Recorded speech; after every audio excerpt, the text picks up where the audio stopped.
జై గురుదేవ్. ఓం శ్రీ సాయిరామ్. దివ్య ప్రేమ స్వరూపులారా, నిన్న మీరు గురు సందేశంలో యోగా అంటే ఏమిటి అనే దాని గురించి తెలుసుకున్నారు. What is yoga? ఈరోజు యోగా యొక్క ఉద్దేశాన్ని గురించి మీరు తెలుసుకోబోతున్నారు. Purpose of yoga. వాస్తవానికి యోగ రహస్యం ఎక్కడ దాగి ఉందంటే, జీవభావాన్ని సమూలంగా కరిగించుకోవటంలోనే యోగ రహస్యం దాగి ఉంది. జీవభావం అంటే అది ప్రకృతికి విరుద్ధమైనటువంటి అనవసరపు సమాచారం. మన అంతరంగమే మనల్ని ముందుకు నడిపిస్తూ ఉంటుంది. అంతరంగంలో కలుషితం ఉంటే మనం చెడు వైపుకే ఆకర్షింపబడతాం. అంతరంగంలో స్వచ్ఛత ఉంటే మనం పవిత్రత వైపుకే ఆకర్షింపబడుతూ ఉంటాం. మనం జీవించే జీవితం కానీ, జీవన విధానం కానీ బాహ్య ప్రపంచానికి సంబంధించింది కానే కాదు. బాహ్య ప్రపంచపు సమాచారం కొంతవరకు మనిషిని ప్రభావితం చేస్తుంది, కానీ ఆ సమాచారాన్ని సేకరించడం కానీ, జీవితాన్ని కొనసాగించడం కానీ పూర్తిగా అంతరంగం మీదనే ఆధారపడి ఉంటుంది. కొంచెం జాగ్రత్తగా విశ్లేషించుకోండి. పరిణామము అనేది నిరంతరం జరుగుతూ ఉంటుంది. అది యాదృచ్ఛికంగా, సునాయాసంగా కొనసాగుతూనే ఉంటుంది. పరిణామము అనేది పురోగమనం అయితే ఎలా ఉంటుంది, తిరోగమనం అయితే ఎలా ఉంటుంది. పురోగమన పరిణామాన్ని ఎవరైనా హర్షిస్తారు, తిరోగమన పరిణామాన్ని ఎవరైనా సరే వ్యతిరేకిస్తారు. ప్రస్తుతం ప్రపంచంలో ఏం జరుగుతుందో ఒకసారి జాగ్రత్తగా విశ్లేషించుకోండి. పురోగమన పరిణామం క్రమేపీ తగ్గిపోతుంది, తిరోగమన పరిణామం బలోపేతమవుతుంది. పురోగమన పరిణామం అయితే మనిషి దివ్యత్వం వైపుకు పయనిస్తాడు. తిరోగమన పరిణామం అయితే మనిషి దానవత్వం వైపుకు ప్రయాణం చేస్తూ ఉంటాడు. ఇప్పుడు ప్రపంచవ్యాప్తంగా జరుగుతున్నటువంటి సంఘటనల మొత్తాన్ని జాగ్రత్తగా పరిశీలించేటట్లయితే మనిషి 100% తిరోగమనం వైపుకే పయనిస్తున్నాడు. ఏ వ్యక్తి అయినా అంతరంగంలో ఉన్నటువంటి నెగిటివ్ను భరించలేడు. దాన్ని తప్పనిసరిగా తొలగించుకునే ప్రయత్నం చేస్తాడు. అంతరంగంలో నెగిటివ్ ఉందంటే మనిషికి తీవ్ర అసౌకర్యం ఏర్పడుతుంది, అసంతృప్తి పెరుగుతుంది, అశాంతి పెరుగుతుంది. అటువంటి అంతరంగంలో ఉన్నటువంటి నెగిటివ్ను, జీవభావాన్ని సమూలంగా తొలగించుకోవటమే యోగా యొక్క ఉద్దేశం.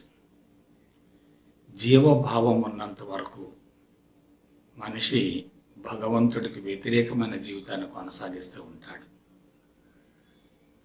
జీవభావం కరుగుతూ ఉంటే మనిషి భగవంతుని వైపుకు పయనిస్తూ ఉంటాడు. ఈ చరాచర జగత్తంతా దేని నుండి ఆవిర్భవించింది?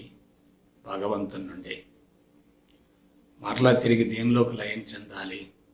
భగవంతునిలోనికి లయం చెందాలి. అయితే మనిషికి కోరికలు, ఆశయాలు, సంకల్పాలు, ప్రణాళికలు, పథకాలు, గమ్యాలు, లక్ష్యాలు ఉన్నంత వరకు మనిషి బాహ్యముఖ ప్రయాణంలో ఉండి భగవంతుణ్ణి మర్చిపోతాడు. ఆ కోరికలు, సంకల్పాలు, ఆశయాలు నెరవేరాయంటే అంతరంగంలో సంతృప్తి కలుగుతుంది, నిండుదనం ఉంటుంది, పరిపూర్ణత ఉంటుంది. అప్పుడు మనిషి దివ్యత్వంలో కలిసిపోవటానికి మానసికంగా సిద్ధపడతాడు. ప్రస్తుతం మీరు మానవ జాతిని గమనించండి. జీవితకాలం పరిమితంగా ఉంటుంది. కోరికలు, సంకల్పాలు, గమ్యాలు, లక్ష్యాలు, ప్రణాళికలు, పథకాలు చాలా ఎక్కువగా ఉన్నాయి. వానిని అన్నింటినీ నెరవేర్చుకోవడం కోసం ఈ పరిమితమైన జీవితకాలం సరిపోవటం లేదు. పైగా ఎవరికైతే మనసులో కోరికలు ఎక్కువగా ఉంటాయో వాళ్ళు కర్మల కోసం ఆరాటపడుతూ ఉంటారు, అవిశ్రాంతంగా పనిచేస్తూ ఉంటారు. సమయానికి నిద్ర ఉండదు, విశ్రాంతి ఉండదు, ఆహారం ఉండదు. అంతరంగంలో ఏదో ఒత్తిడి ఉంటుంది, అలజడి ఉంటుంది, స్ట్రెస్ ఉంటుంది, స్ట్రెయిన్ ఉంటుంది. అనుకూలంగా జరుగుతూ ఉంటే తాత్కాలికంగా తృప్తి కలుగుతుంది, వ్యతిరేకంగా జరుగుతూ ఉంటే అసంతృప్తి తారాస్థాయికి చేరుతుంది. మనసులో ఉన్నటువంటి అలజడులే శరీరంలో రుగ్మతలుగా రూపాంతరం చెందుతాయి. ఒకసారి మీరు జాగ్రత్తగా పరిశీలించుకోండి. పురోగమనం అంటే ఏమిటి, తిరోగమనం అంటే ఏమిటి? మనిషి బాధలు పడుతున్నాడంటే, ఇబ్బందులు పడుతున్నాడంటే, అసంతృప్తి ఉందంటే, అశాంతి ఉందంటే, అనారోగ్యం ఉందంటే మనిషి అంతరంగంలో తెలియనటువంటి లోటు ఉంది. తనకు తెలియకుండానే బాధలు పడవలసినటువంటి అవసరం వచ్చింది. కొంచెం జాగ్రత్తగా విశ్లేషించండి. ఏ మనిషి అయినా బాధలు పడాలి అని ఆశించడు, కోరుకోడు. అంతరంగంలో అసంతృప్తి కానీ, అశాంతి కానీ, దుఃఖం కానీ, విచారం కానీ, రుగ్మతలు కానీ ఉన్నాయనుకోండి, అదంతా సఫరింగే కదా, బాధే కదా. ఎవరైనా బాధను ఎంతకాలం భరించగలుగుతారు? కాబట్టి ఆ బాధను తొలగించుకునే ప్రయత్నం చేస్తూ ఉంటారు. ఆ బాధను తొలగించుకునేటటువంటి విధానమే యోగా అంటే. మనిషి ఆరోగ్యంగా, ప్రశాంతంగా, సంతృప్తిగా, సుదీర్ఘాయువుతో జీవిస్తూ అంతిమంగా సంపూర్ణ స్వేచ్ఛతో జీవితాన్ని ముగించగలిగితే అది పురోగమన పరిణామమే. అలా కాకుండా ఆరోగ్యం క్షీణించి, ఆయువు కుదించబడి, అంతరంగంలో అశాంతి, అసంతృప్తి తారాస్థాయిలో ఉన్నాయనుకోండి, అది తిరోగమన పరిణామమే. మనిషికి ఏది కావాలి? పురోగమనం కావాలా, తిరోగమనం కావాలా? సఫరింగు అనేది ఉందంటే, బాధ అనేది ఉందంటే, అసౌకర్యం అనేది ఉందంటే మనిషిలో అశాంతి, అసంతృప్తి తారాస్థాయిలో ఉంటాయి. ఆ అసౌకర్యం, అసంతృప్తి రెండు తొలగిపోవాలంటే, అవి రెండు తొలగిపోవాలంటే మనిషిలో పురోగమన పరిణామం జరగాలి, తిరోగమనం జరగకూడదు. భూమి మీద నివసించేటటువంటి సమస్త ప్రాణికోటిని మీరు జాగ్రత్తగా పరిశీలించండి. ఏవైతే శారీరక అవసరాలకి పరిమితం అవుతాయో, ఏవైతే ప్రకృతికి అనుగుణంగా జీవిస్తాయో, ఏవైతే మాతృత్వం కోసమే జీవితాన్ని కేటాయిస్తాయో, ఏవైతే పరిమితమైనటువంటి ఆలోచన విధానంతో జీవిస్తూ ఉంటాయో వాటిలో సఫరింగ్ తక్కువగా ఉంటుంది, బాధ తక్కువగా ఉంటుంది. జీవిత సంకల్పం నెరవేరిన తర్వాత, ఆ సంకల్పం కరిగిపోయిన తర్వాత, జీవితాశయం నెరవేరిన తర్వాత అవి జీవితాన్ని ముగించాలి అని కోరుకుంటూ ఉంటాయి. కానీ మానవుడిని మీరు జాగ్రత్తగా గమనించండి, మరణాన్ని తీవ్రంగా వ్యతిరేకిస్తూ ఉంటాడు. జీవితకాలాన్ని పొడిగించుకోవాలి అనుకుంటూ ఉంటాడు. ఎక్కువ కాలం బ్రతకాలి అని ఆశిస్తూ ఉంటాడు. దీనికి అంతటికి మూల కారణం ఏంటి? తిరోగమన పరిణామంలో ఉండటమే. ఏదైతే తనకు అవసరమో దాన్ని పొందలేకపోతున్నాడు, ఏదైతే తనకు ప్రమాదకరమో దాన్ని పొందుతూ ఉన్నాడు. అవసరమైంది లభించినప్పుడు, అవసరం లేనిది లభిస్తున్నప్పుడు, అవసరమైంది లభించినప్పుడు, అవసరం లేనిది లభిస్తున్నప్పుడు అంతరంగంలో అశాంతి అసంతృప్తి ఉంటాయి కదా. కాబట్టి ఉరుకుల పరుగుల యాంత్రిక జీవితాన్ని ఎక్కువ కాలం మనిషి భరించలేడు. దాని నుంచి బయటపడటం కోసమే తీవ్ర ప్రయత్నం చేస్తూ ఉంటాడు. అవసరమే అన్వేషణకు దారి తీస్తుంది అంటారు. అవసరం లేకుండా అన్వేషణ జరగదు, అన్వేషణ లేకుండా మార్పు రాదు. ప్రతి కార్యక్రమంలో కూడా మంచి ఉంటుంది, చెడు ఉంటుంది. ప్రతి సంస్కారంలో మంచి చెడు ఉంటుంది, ప్రతి ఆలోచనలో మంచి చెడు ఉంటుంది, ప్రతి మాటలో మంచి చెడు ఉంటుంది, ప్రతి కర్మలో కూడా మంచి చెడు రెండూ ఉంటాయి. రెండు సమాన మోతాదులో ఉంటాయి. ఒక కర్మ జరుగుతుందంటే దానివల్ల ఎంత లాభం ఉంటుందో అంతే మోతాదులో నష్టం కూడా ఉంటుంది. లాభం నష్టం రెండు సమాన మోతాదులో ఉన్నాయి అనే భావన ఎవరికైతే కలుగుతుందో వాళ్ళకి సఫరింగ్ ఉండదు. లాభం మాత్రమే కోరుకుంటూ ఉండి నష్టం వస్తూ ఉంటే అతనికి సఫరింగ్ ఉంటుంది.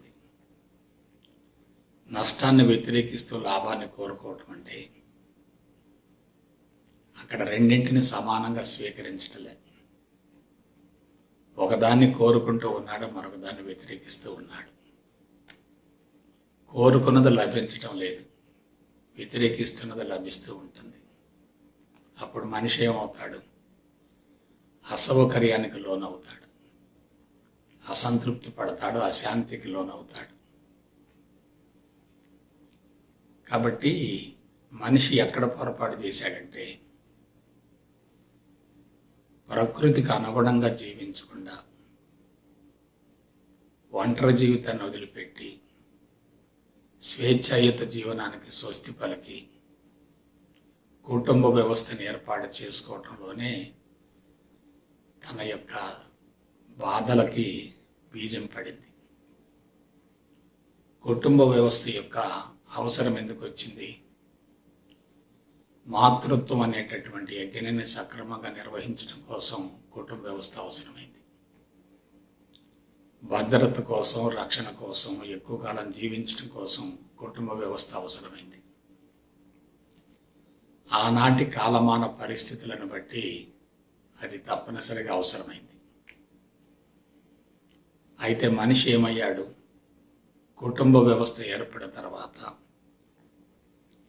శారీరక అవసరాలతో పాటు భౌతిక అవసరాలను కూడా పెంచుకుంటూ వచ్చాడు. కోరికల్ని తారాస్థాయిలో పెంచుకుంటున్నాడు. ఎప్పుడైతే కోరికలు పెరుగుతున్నాయో అందుకు అనుగుణమైనటువంటి వనరులు కూడా కావాలి కదా.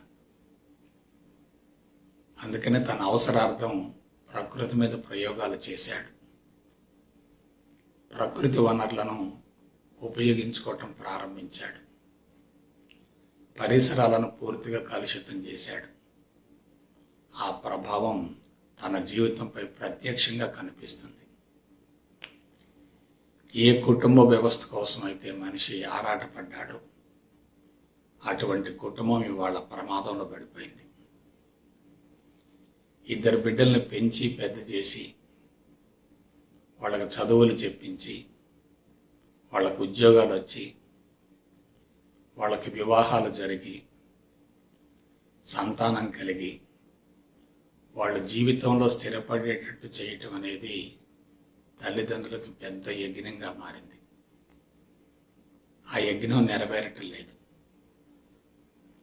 ఏ ఉద్దేశం కోసం అయితే కుటుంబ వ్యవస్థ ఆవిర్భవించిందో ఆ ఉద్దేశం నెరవేరినప్పుడు అంతరంగం ఎలా ఉంటుంది? అసంతృప్తిగా ఉంటుంది. అసంతృప్తిగా ఉందంటే తనకు ఆశించింది లభించలేదు, తనకి ప్రమాదకరమైంది లభించింది. ఆ ప్రమాదకరమైన దాన్ని తొలగించుకోవాలి, ఆశించిన దాన్ని పొందాలి. అందుకు జీవితకాలం పొడిగించబడాలి. ఎక్కువ కాలం జీవిస్తేనే ఆ అసంతృప్తిని తొలగించుకునే అవకాశం ఉంటుంది. అందుకని మనిషి అసంతృప్తిని తొలగించుకోవటం కోసం, జీవితకాలాన్ని పొడిగించుకోవటం కోసం అనేక రకాల విఫల ప్రయత్నాలు చేస్తూ ఉన్నాడు. కర్మల్ని ఇంకా పెంచుకుంటూ ఉన్నాడు. విశ్రాంతిని కోల్పోతున్నాడు.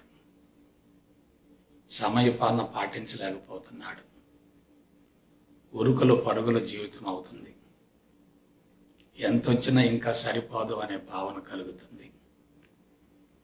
భావితరాల భవిష్యత్తు ఏమవుతుంది అనేటటువంటి అయోమయం, గందరగోళం మనసులో ఉన్నాయి. ఆ భావితరాల్ని సురక్షితంగా కాపాడవలసిన బాధ్యత ఉంది కాబట్టి వాళ్ళ కోసం అవసరానికి మించి సమకూర్చాలనేటటువంటి భావంతో తన తెలివిని, మేధా సంపత్తిని ఉపయోగించి వనరుల సేకరణ జరుగుతూ వస్తుంది. ఇదంతా ఏమిటి? ఆరోగ్యాన్ని పోగొట్టే విధానం, ఆయుష్ను కుదించేటటువంటి విధానం, అసంతృప్తిని పెంచేటటువంటి విధానం, అశాంతిని పెంచేటటువంటి విధానం, ఆనందాన్ని పోగొట్టే విధానం. ఎవరైతే జీవితాన్ని ఉపరితలంలో మాత్రమే చూస్తారో వాళ్ళకి జీవిత ధర్మం తెలియదు, జీవిత సత్యాలు తెలియవు. ఎవరైతే జీవితాన్ని గురించి అన్ని కోణాల నుంచి లోతుగా అధ్యయనం చేయగలుగుతారో వాళ్ళకే జీవిత సత్యాలు తెలుస్తాయి, ప్రకృతి కదలికలు తెలుస్తాయి, విశ్వంలో ఏం జరుగుతుందో, సమాజంలో ఏం జరుగుతుందో, తనలో ఏం జరుగుతుందో సూక్ష్మంగా గ్రహించగలుగుతారు. ఆ విధంగా సూక్ష్మత్వానికి చెందినటువంటి కొందరు లోతైన మౌనం నుండి ఒక చక్కని మహోన్నత కళాత్మక జీవన విధానాన్ని మానవ జాతికి కానుకగా అందించడం జరిగింది. అదే ఆధ్యాత్మికత అంటే. ఆ ఆధ్యాత్మికతను అందుకోవటానికి చక్కని రాచబాటే యోగా. అయితే ఇక్కడ మనం తెలుసుకోవలసినటువంటి నగ్న సత్యం ఒకటి ఉంది. క్రీస్తుకు పూర్వం 6000 సంవత్సరాల నాడు యోగా లేదు, కేవలం ఆధ్యాత్మికత మాత్రమే ఉంది. అయితే ఆ ఆధ్యాత్మికత ఎలా ఉంది? అందని ద్రాక్ష పండులాగా ఉంది. ఆధ్యాత్మికతను గురించి తెలుసుకోవడం చాలా సులభం, కానీ అనుభవించడం చాలా కష్టం. ఆధ్యాత్మికతను అనుభవించడానికి, అందుకోవటానికి అనుకూలమైన పవిత్రమైన వాతావరణం కావాలి. ఆధ్యాత్మికత వెలుగులోకి వచ్చినప్పుడు భారతదేశంలో నిర్జన, నిర్మానుష్య, ప్రశాంత, పవిత్ర, ఏకాంత, ప్రకృతిపరమైన స్థావరాలు ఉన్నాయి. నదీ పరివాహక ప్రాంతాలు ఉన్నాయి, కొండ గుహలు ఉన్నాయి, చీకటి ప్రదేశాలు ఉన్నాయి, అన్నిటికీ మించి హిమాలయ పర్వతాలు ఉన్నాయి. జనాభా చాలా తక్కువగా ఉంది. మనిషికి ఎటువంటి సంబంధం లేకుండా జీవితాన్ని కొనసాగించే అవకాశం అప్పుడుంది. అందువల్ల వాళ్ళు దశాబ్దాల తరబడి ఒంటరి జీవితంలో ఉంటూ, సంపూర్ణ మౌనంలో ఉంటూ, అంతరంగాన్ని సమూలంగా శుద్ధి గావించుకొని ఇటువంటి మహోన్నత కళాత్మక జీవన విధానాన్ని బహిర్గతం గావించగలిగారు. అది అన్వేషణ ద్వారా జరగలేదు, ఆటోమేటిక్గా జరిగింది. ఎందువల్ల? జనాభా తక్కువగా ఉంది, వనరులు పుష్కలంగా ఉన్నాయి, సమస్యలు అసలు లేనే లేవు, పరిసరాలు పవిత్రంగా ఉన్నాయి. సమస్య ఉంటేనే కదా బాధ ఉండేది, సమస్య లేకపోతే బాధ ఎందుకు ఉంటుంది? కాబట్టి క్రీస్తు పూర్వం 6000 సంవత్సరాల నాడు భారతదేశంలో ఆధ్యాత్మికత వెలుగులోకి వచ్చిందంటే దానికి మూల కారణం ఆనాటి సామాజిక పరిస్థితులే. సామాజిక పరిస్థితులు పూర్తిగా అనుకూలంగా ఉన్నాయి. అందువల్ల ఉపనిషత్తుల సారం వెలుగులోకి వచ్చింది. దాన్ని అందించినటువంటి వ్యక్తులు ఎలా ఉన్నారు?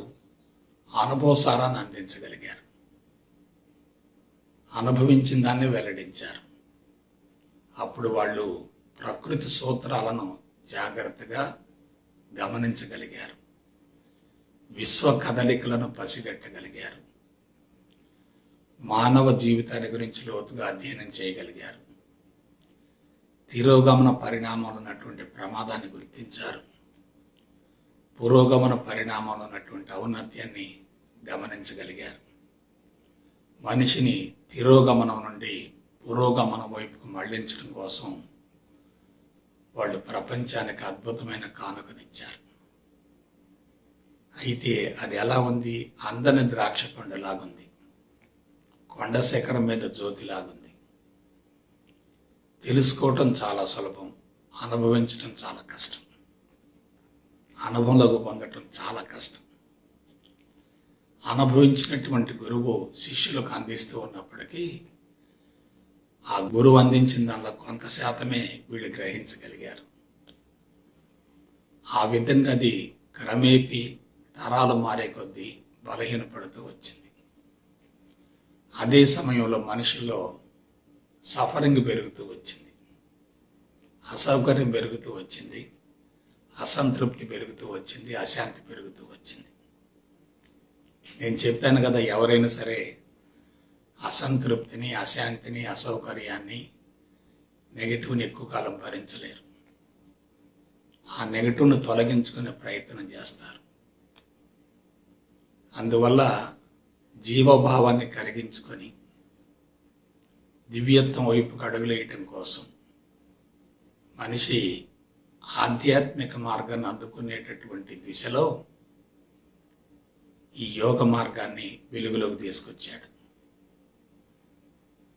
కాబట్టి యోగా అనేది ఆధ్యాత్మికతను అందుకోవటానికి ఒక చక్కని రాచబాట.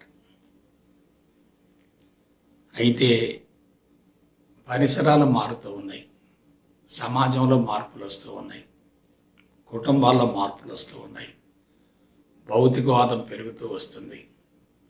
మనుషులు శారీరక సుఖానికి, ఇంద్రియాల వినోదానికి అలవాటు పడుతూ వస్తున్నారు. శారీరక మట్టాన్ని, ఇంద్రియ మట్టాన్ని సంతృప్తిపరిచే విధంగా జీవితాన్ని కొనసాగిస్తూ ఉన్నారు. అంటే మానవత్వం కనుమరుగవుతుంది, జంతు ప్రవృత్తి పెరుగుతూ వస్తుంది. అది తిరోగమన పరిణామం. అందువల్ల మనిషిని మానవత్వం వైపుకు మళ్లించి దివ్యత్వాన్ని అందుకునే విధంగా అనేక రకాల విధానాలు వెలుగులోకి వచ్చాయి. అందులో ఒకటి ఏమిటంటే ఈ యోగా. అయితే ఎక్కడ పొరపాటు జరిగింది? ఒక పెద్ద పొరపాటు జరిగింది. అది ఏ పొరపాటు అంటే సరిదిద్దుకోలేని పొరపాటు. ఏమిటది? మనిషి ధర్మాన్ని పూర్తిగా కాలరాచాడు, అధర్మాన్ని పెంచి పోషించాడు, అధర్మానికి ఆజ్యం పోశాడు, ధర్మాన్ని పూర్తిగా అణగదొక్కాడు. కాబట్టి ఇప్పుడు ఒక మాట చెప్పండి, మనిషికి ధర్మం కావాలా? కేవలం శారీరక ఇంద్రియ మట్టాలని సంతృప్తిపరిచే విధానాలు కావాలా? కాబట్టి ధర్మం చాలా ముఖ్యం. అధర్మంగా జీవిస్తున్నందువల్లనే జీవభావం పెరుగుతుంది. ధర్మాన్ని కాలరాచినందువల్లనే మనిషికి బాధలు పెరుగుతూ వచ్చాయి. కాబట్టి మనిషి ఏం చేయాలి? తనకి దుఃఖం కానీ, బాధలు కానీ, జబ్బులు కానీ, ఇబ్బందులు కానీ ఇవన్నీ రావటానికి మూల కారణం ఏమిటి అనే దాని గురించి ఆలోచించాలి. ఆ మూల కారణం ఎక్కడుంది? తన జీవన విధానంలోనే లోపం ఉంది, తన ఆలోచన విధానంలోనే లోపం ఉంది, తాను జీవితాన్ని గురించి సక్రమంగా తెలుసుకోకపోవటంలోనే లోపం ఉంది. కాబట్టి మనసులో ఉన్నటువంటి జీవభావం పెరగటానికి మూల కారణం ఏంటంటే ధర్మాన్ని కాలరాయటం, అధర్మానికి ఆజ్యం పోయటం. కాబట్టి మనిషికి ఎక్కడ మార్పు రావాలి? శరీరంలో మార్పు రావాలా? ఇంద్రియాల్లో మార్పు రావాలా? మనసులో మార్పు రావాలా? బుద్ధిలో మార్పు రావాలా? బుద్ధిలో మార్పు రావాలి. తాను ఒంటరి జీవితం నుండి స్వేచ్ఛాయుత జీవితానికి మళ్ళటానికి మూల కారణం బుద్ధే కదా. బుద్ధి తీసుకున్నటువంటి నిర్ణయమే కదా. కుటుంబ వ్యవస్థ ఏర్పడటానికి మూల కారణం కూడా బుద్ధే కదా. వివాహ వ్యవస్థను ఏర్పరచడానికి మూల కారణం కూడా బుద్ధే కదా. చాతుర్వర్ణ వ్యవస్థకు శ్రీకారం గావించడానికి మూల కారణం కూడా బుద్ధే కదా. కాబట్టి ఏ మట్టంలో మార్పు రావాలి?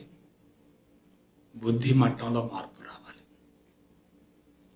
ఇక్కడ శారీరక మట్టం, ఇంద్రియ మట్టాలు రెండు కూడా మనసు అధీనంలో ఉంటాయి. కానీ ఆ మనసు దేని ఆధీనంలో ఉంటుంది? బుద్ధి ఆధీనంలో ఉంటుంది. బుద్ధి వక్రమంగా ఉంటే మనసు సక్రమంగా పనిచేయదు. మనసు సక్రమంగా పనిచేయకపోతే మనిషి శరీరం కోసం, ఇంద్రియాల కోసం, వాటిని సంతృప్తిపరచడం కోసం ఆరాటపడుతూ ఉంటాడు. అక్కడే మనిషి అధర్మానికి ఆజ్యం పోస్తాడు, ధర్మాన్ని కాలరాస్తాడు.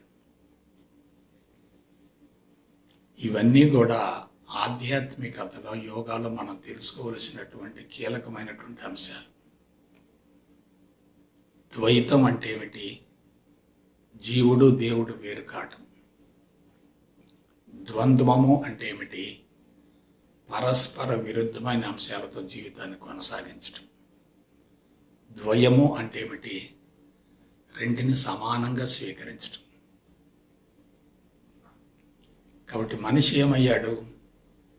శారీరక ఇంద్రియ మట్టాలను సంతృప్తిపరచడం కోసం అన్ని విధాలా దిగజారిపోయాడు. భౌతికవాదం అంటే ఏమిటి? భౌతిక పరమైన వస్తువుల కోసం ఆరాటపడటం. భౌతిక పరమైన వస్తువులు దేనికి?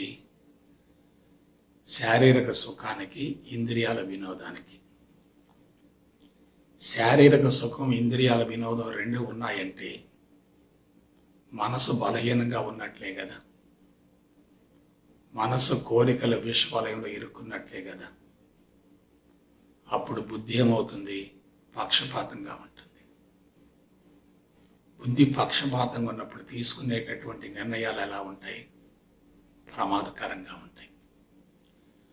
బుద్ధి సమత్వంలో, సమతుల్యంలో ఉన్నప్పుడు తీసుకునేటటువంటి నిర్ణయాలు పురోగమన దిశగా ఉంటాయి. బుద్ధి పక్షపాతంలో ఉన్నప్పుడు, సమతుల్యాన్ని, సమత్వాన్ని కోల్పోయినప్పుడు తీసుకునేటటువంటి నిర్ణయాలు తిరోగమనంలో ఉంటాయి. కాబట్టి యోగా యొక్క ఉద్దేశం ఏంటి చెప్పండి?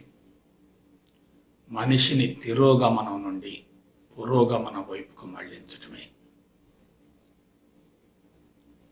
మనిషిలో ఉన్నటువంటి దుఃఖాన్ని, బాధని, విచారాన్ని, అన్ని రకాల రుగ్మతలను సమూలంగా తొలగించటమే. అశాంతిని, అసంతృప్తిని తుడిచివేయటమే. ఈ అశాంతి, అసంతృప్తిని తుడిచివేయాలంటే మనం ఏ మట్టానికి వెళ్ళాలి?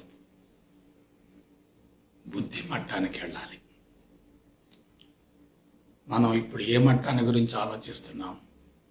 శారీరక మట్టాన్ని గురించి, ఇంద్రియ మట్టాన్ని గురించి ఆలోచిస్తున్నాం. ఒక వ్యక్తికి దీర్ఘకాలిక రుగ్మతలు వచ్చాయి. దానికి మూల కారణం ఏంటి? శారీరక మట్టం సరిగా లేకపోవటమే. కళ్ళకు కళ్ళజోడు వచ్చింది, చెవులు సరిగా వినపడటం లేదు. దైనందిన కార్యక్రమాల్లో చురుగ్గా పాల్గొనలేకపోతున్నాడు. ఇంద్రియాలు మొత్తం కూడా బలహీనపడ్డాయి. దానికి మూల కారణం ఏంటి? ఇంద్రియ మట్టం బలహీనం కావటమే. శారీరక మట్టం, ఇంద్రియ మట్టం రెండు బలహీనమయ్యాయంటే దానికి మూల కారణం ఏంటి? మనసు సంకల్ప వికల్పాల మధ్య ఘర్షణ పడుతూ ఉండటం. కాబట్టి మనసు ఏమైంది? క్రిందికి వచ్చింది. అదే తిరోగమన పరిణామం. మనసు క్రిందకు రాకూడదు. క్రిందకు వస్తే శరీరాన్ని సుఖపెట్టాలి అనుకుంటుంది, ఇంద్రియాలను సంతృప్తిపరచాలి అనుకుంటుంది. ఇవాళ మానవ జీవన విధానాన్ని మీరు జాగ్రత్తగా పరిశీలించండి. మేధావులు అనుకున్న వాళ్ళంతా శారీరక ఇంద్రియ మట్టాలకే పరిమితమయ్యారు. ఎప్పుడైతే శారీరక ఇంద్రియ మట్టాలకే జీవితం పరిమితం అవుతుందో తమో రజోగుణాల మధ్య ఘర్షణ జరుగుతూ ఉంటుంది. తమోగుణం రజోగుణం సమత్వాన్ని సమతుల్యాన్ని కోల్పోయాయి అనుకోండి, అప్పుడు జీవితం అశాంతిగా అసంతృప్తిగా ఉంటుంది. కాబట్టి యోగా యొక్క ఉద్దేశం ఏంటి? సంతృప్తి ఉండాలి, ప్రశాంతత ఉండాలి, ఆరోగ్యం ఉండాలి, సుదీర్ఘ జీవితకాలం ఉండాలి, అంతిమంగా ఆనందంలో జీవిస్తూ అనాయాస మరణాన్ని పొందగలగాలి. కానీ రోజు రోజుకు పరిస్థితులు ఎలా ఉన్నాయి? అవసరాలు పెరుగుతూ ఉన్నాయి. కనీస అవసరాలు తీరక మనిషి విపరీతంగా బాధలు పడుతున్నాడు. కుటుంబ పోషణే కడు భారంగా తయారైంది. ఎంత సమకూరినా ఇంకా సరిపోదు అనే భావన పెరుగుతుంది. ఉరుకులు పరుకుల జీవన విధానం కొనసాగుతుంది. మనిషి నిరంతరం పనిచేస్తూ ఉన్నప్పటికీ అనుకున్నది పొందలేకపోతున్నాడు. అంటే ఏది గాడి తప్పింది? బుద్ధి గాడి తప్పింది. విచక్షణ కోల్పోయాడు. వివేకంతో జీవించలేకపోతున్నాడు. జీవితాన్ని గురించి విచారణ చేయలేకపోతున్నాడు. జీవన విధానాన్ని గురించి విశ్లేషించుకోలేకపోతున్నాడు. ఎక్కడ పొరపాటు జరుగుతుందో, ఎందుకు పొరపాటు జరుగుతుందో, దానికి మూల కారణం ఏమిటో ఆలోచించుకోలేకపోతున్నాడు. మూల కారణం తెలిస్తేనే కదా పరిష్కారం లభించేది. మూల కారణం తెలియకపోతే పరిష్కారం ఎలా వస్తుంది? కాబట్టి ఆధ్యాత్మికత వెలుగులోకి వచ్చిన తర్వాత ఆధ్యాత్మికతను అందుకోవటం కోసం చేసినటువంటి ప్రయత్నాలు మొత్తం వైఫల్యం చెందినందువల్ల మనిషి ఆధ్యాత్మికతను అందుకోవటం కోసం అనేక రకాల ప్రత్యామ్నాయ విధానాలను అనుసరించడం జరిగింది. అందులో అనేక రకాల యోగాలు వెలుగులోకి వచ్చాయి. కొంతమంది అష్టాంగ యోగా అన్నారు, కొంతమంది కర్మయోగ అన్నారు, కొంతమంది భక్తి యోగ అన్నారు, కొంతమంది జ్ఞానయోగ అన్నారు, కొంతమంది కుండలిని యోగ అన్నారు, కొంతమంది నాదయోగ అన్నారు, కొంతమంది హఠయోగం అంటున్నారు.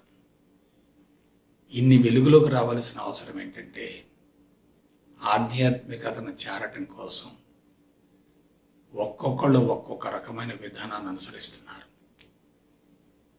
రోడ్లు వేరు కానీ గమ్యం ఒకటే, నదులు వేరు సముద్రం ఒకటే. అయితే ఈ అనుసరించేటటువంటి విధానాలు ఏ మట్టానికి సంబంధించినవి? కొంతమంది ఆహార నియమాలు అంటున్నారు. అవి దేనికి సంబంధించినవి? అన్నమయ కోశానికి సంబంధించినవి. కొంతమంది ఆసనాలు, సూర్య నమస్కారాలు అంటున్నారు. అవి దేనికి సంబంధించినవి? శారీరక మట్టానికి సంబంధించినవి. కొంతమంది ప్రాణాయామ అంటున్నారు. అది దేనికి సంబంధించింది? ఇంద్రియ మట్టానికి సంబంధించింది. కొంతమంది సమాచారం అంటున్నారు, జ్ఞానం అంటున్నారు. అది దేనికి సంబంధించింది? మనసుకు సంబంధించింది. ఎప్పుడైతే శారీరక ఇంద్రియ మట్టాలకే మనిషి పరిమితం అవుతాడో జ్ఞానాన్ని గురించినటువంటి అవగాహన ఉండదు. మనిషి ఇవాళ సఫర్ కావటానికి మూల కారణం ఏంటంటే జీవన విధానంలో ఉన్నటువంటి పొరపాటు. ఆ పొరపాటుకు మూల కారణం ఏంటంటే బుద్ధి తీసుకున్నటువంటి నిర్ణయం. ఆ బుద్ధి తప్పు నిర్ణయం తీసుకోవడానికి మూల కారణం ఏంటంటే మనసు సమత్వంలో లేకపోవటం, తమో రజోగుణాలు అధికంగా ఉండటం. ఆ తమో రజోగుణాలు అధికంగా ఉండటానికి మూల కారణం శారీరక ఇంద్రియ మట్టాలకి అతిగా అనవసరంగా ప్రాధాన్యతనివ్వటం. ఎప్పుడైతే బుద్ధి పొరపాటు నిర్ణయం తీసుకుందో, ప్రపంచం మొత్తం సమూలంగా పతనమైంది. ఏమిటా పొరపాటు నిర్ణయం? చట్టాన్ని, న్యాయాన్ని రూపొందించుకున్నారు, సత్యాన్ని, ధర్మాన్ని సర్వనాశనం చేశారు. ఇప్పుడు చెప్పండి, చట్టము, న్యాయము రెండు కూడా మానవ కల్పితాలు. మానవుడి యొక్క బుద్ధి మట్టం నుంచి ఉద్భవించాయి. కానీ సత్యం, ధర్మం ఎక్కడి నుంచి వచ్చాయి? భగవంతుడి నుండి వచ్చినటువంటి ఆదేశాలు. మనిషి ఏమయ్యాడు? భగవంతుడి ఆదేశాలను ఖాతరు చేశాడు. సొంత నిర్ణయాలు తీసుకొని ఆస్తి హక్కు, సంపద హక్కు, సంపాదన హక్కు, చట్టం, న్యాయం, పార్లమెంటు, రాజ్యాంగం, పోలీసులు, యంత్రాంగం, జీవోలు, ఉత్తర్వులు, ఏంటిదంతా? ఇదంతా ప్రమాదకరమైనటువంటి జీవన విధానం. దీనికి పొరపాటు ఎక్కడ జరిగింది? బుద్ధి మట్టంలో జరిగింది. బుద్ధి మట్టంలో జరిగినటువంటి పొరపాటును మనం ఎక్కడ సరిచేయాలి? బుద్ధి మట్టంలోనే సరిచేయాలి. కొన్ని వేల సంవత్సరాలుగా మనిషి చట్టాన్ని, న్యాయాన్ని తన ఆధీనంలోకి తీసుకొని సత్యాన్ని, ధర్మాన్ని పూర్తిగా విస్మరించి తన పతనానికి తాను బీజం వేసుకున్నాడు. తన చుట్టూ లోతైనటువంటి గోతి తవ్వుకున్నాడు, విషవలయంలో ఇరుక్కున్నాడు, ఊబిలో పడ్డాడు. ఇంత జరుగుతున్నా సరే దీనికి మూల కారణాన్ని తెలుసుకోలేకపోవటమే పెద్ద దురదృష్టకరమైనటువంటి అంశం. కాబట్టి మనం బుద్ధి మట్టాన్ని సరిచేసేటటువంటి విధానాలను అనుసరించాలి తప్ప శారీరక, ఇంద్రియ మట్టాలకు ఎక్కువగా ప్రాధాన్యతను ఇవ్వకూడదు. ఇవాళ యోగా అంటే ఏమిటో చెప్పండి. ఆరోగ్యం కోసం ఆసనాలు వేస్తున్నారు, ఆరోగ్యం కోసం సూర్య నమస్కారాలు అంటున్నారు, ఆరోగ్యం కోసం ఆహార నియమాలు అంటున్నారు, ఆరోగ్యం కోసం ప్రాణాయామం అంటున్నారు, ఆరోగ్యం కోసం డ్యాన్సులు అంటున్నారు, ఆరోగ్యం కోసం జిమ్ములు అంటున్నారు, స్విమ్మింగ్లు అంటున్నారు, ఎక్సర్సైజులు అంటున్నారు. అనేక రకాల విధానాలను అనుసరిస్తున్నారు. కానీ పొరపాటు ఎక్కడుంది? బుద్ధి మట్టంలో ఉంది. మనం సరిచేయాల్సింది దేన్ని? బుద్ధి మట్టాన్ని. మరి మనిషి దేన్ని సరిచేస్తున్నాడు? శరీరాన్ని సరిచేస్తున్నాడు. ఎంత దురదృష్టం అంటే దశాబ్దాల తరబడి శరీరంలో కొనసాగుతున్నటువంటి రుగ్మతలకు కూడా 3 రోజుల్లో చిటుకా చూపిస్తామంటున్నారు, 3 రోజుల్లో తొలగిస్తామంటున్నారు. సాధ్యమవుతుందా? దశాబ్దాల తరబడి జీవన విధానంలో ఉన్నటువంటి లోపం వల్ల సంక్రమించినటువంటి జబ్బులకి 3 రోజుల్లో పరిష్కారం ఎలా లభిస్తుంది? ఆహార నియమాలు మార్చుకున్నంత మాత్రాన అంతరంగం శుద్ధి అవుతుందా? 24 గంటల్లో మనిషిని అద్భుతమైనటువంటి, ఉత్తమమైనటువంటి జీవన విధానం వైపుకు మళ్ళిస్తామని చెప్పి ప్రచారం చేసుకుంటున్నారు. అది ఎంత ప్రమాదకరం మీరు ఆలోచించండి. అసలు ఆసనాల యొక్క అవసరం ఏమిటి? ఆహార నియమాల యొక్క అవసరం ఏమిటి? ప్రాణాయామం యొక్క అవసరం ఏమిటి? అవి కేవలం ప్రాథమికమైనటువంటి అంశాలు. కానీ పొరపాటు ఎక్కడ జరిగింది? రాళ్లబాట ఎన్నుకున్నావు, నీళ్లబాట ఎన్నుకున్నావు, ముళ్ళబాట ఎన్నుకున్నావు, గతుకుల బాట ఎన్నుకున్నావు, డొంకబాటని ఎన్నుకున్నావు, పూలబాటని మర్చిపోయావు. వేపెత్తుని వేసుకుంటే మామిడికాయలు ఎందుకు వస్తాయి? కాబట్టి ఎక్కడ పొరపాటు చేశాడు మనిషి? అసలు విత్తనమే పొరపాటు పడింది, మూలాలే దెబ్బతిన్నాయి. అయితే యోగా యొక్క ఉద్దేశం ఏమిటి? చట్టాన్ని, న్యాయాన్ని వ్యతిరేకించకూడదు. అవి తప్పనిసరిగా అవసరమే. ఎప్పుడు అవసరం, ఎందుకు అవసరం? లౌకిక జీవితం నియమబద్ధంగా క్రమశిక్షణగా కొనసాగడం కోసం చట్టం కావాలి, న్యాయం కావాలి. ట్రాఫిక్ సక్రమంగా ఉంటేనే ప్రమాదాలు తగ్గుతాయి. ట్రాఫిక్ సక్రమంగా లేకపోతే ప్రమాదాలు జరుగుతాయి కదా. ఆ ట్రాఫిక్ను కంట్రోల్ చేయడానికి పోలీసు అవసరమే కదా. ఆ పోలీసుకి కొన్ని బాధ్యతలు ఉంటాయి కదా. ఆ పోలీసుకి కొన్ని హక్కులు ఉంటాయి కదా. కాబట్టి తన బాధ్యతల్ని సక్రమంగా నిర్వహించగలిగితే ట్రాఫిక్ కంట్రోల్ అవుతుంది. ఆ పోలీసు బాధ్యతలను సక్రమంగా నిర్వహించలేదనుకోండి, ట్రాఫిక్ అస్తవ్యస్తం అవుతుంది. కాబట్టి న్యాయస్థానాలు కావాలి, రాజ్యాంగం కావాలి, పార్లమెంటు కావాలి, అసెంబ్లీలు కావాలి, కోర్టులు కావాలి, పోలీసులు కావాలి, రక్షక వ్యవస్థ కావాలి, కార్యాలయాలు కావాలి. యంత్రాంగం తప్పనిసరిగా పనిచేస్తూ ఉండాలి. కానీ దాని వెనక ఏం కావాలి? సత్యం, ధర్మం రెండూ ఉండాలి. కాబట్టి బిడ్డలారా, యోగా అంటే ఏమిటో వినూత్నమైన పంథాలో మీరు తెలుసుకోండి. దీని గురించి విచారించుకోండి, విశ్లేషించుకోండి. సత్యం, ధర్మం అనే పునాది ఉండాలి. చట్టం, న్యాయంతో జీవితం కొనసాగించాలి. లౌక్యం కోసం చట్టం, న్యాయం కావాలి. జీవిత పరమార్థం నెరవేర్చుకోవటం కోసం సత్యం, ధర్మాలు కావాలి. సత్యం, ధర్మాలు రెండు కూడా విస్మరించబడేటట్లయితే చట్టం, న్యాయాలు పనిచేయవు. సత్యం, ధర్మం రెండు ఉన్నప్పటికీ సామూహిక సంఘ జీవితంలో చట్టం, న్యాయం లేకపోతే, నియమాలు లేకపోతే ప్రజాజీవనం అస్తవ్యస్తంగా ఉంటుంది. కాబట్టి యోగా అంటే ఏమిటి? రెండింటిని కలపటం, సమన్వయం చేయటం, సమత్వంలో, సమతుల్యంలో కొనసాగటమే కదా. కాబట్టి మనం ఏం చేయాలి? అంతరంగ శుద్ధి కోసం తప్పనిసరిగా సత్యము, ధర్మాలను ఆచరించవలసిందే.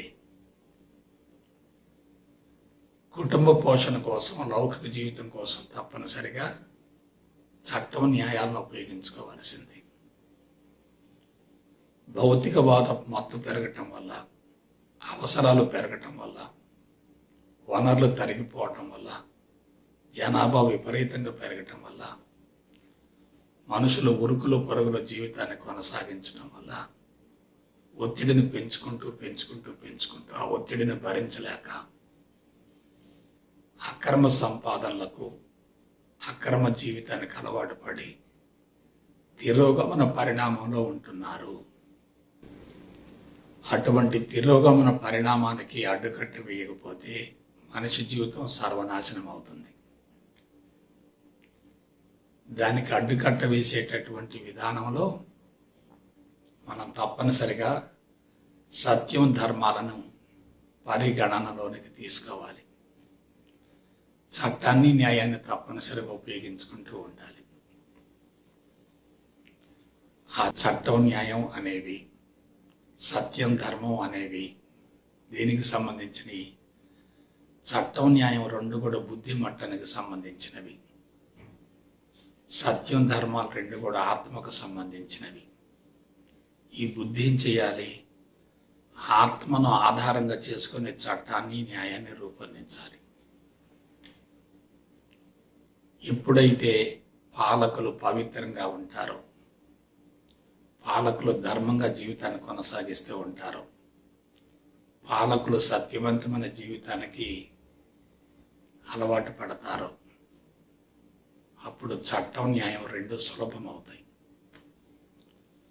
ఎప్పుడైతే సత్యం, ధర్మం రెండు కూడా అడుగంటిపోతాయో, చట్టం, న్యాయాలు రూపొందించే విధానంలో స్వార్థం ఉంటుంది, వాటి మీద తిరుగుబాటు జరుగుతుంది, ఉల్లంఘన జరుగుతుంది, అతిక్రమణ కూడా జరుగుతుంది.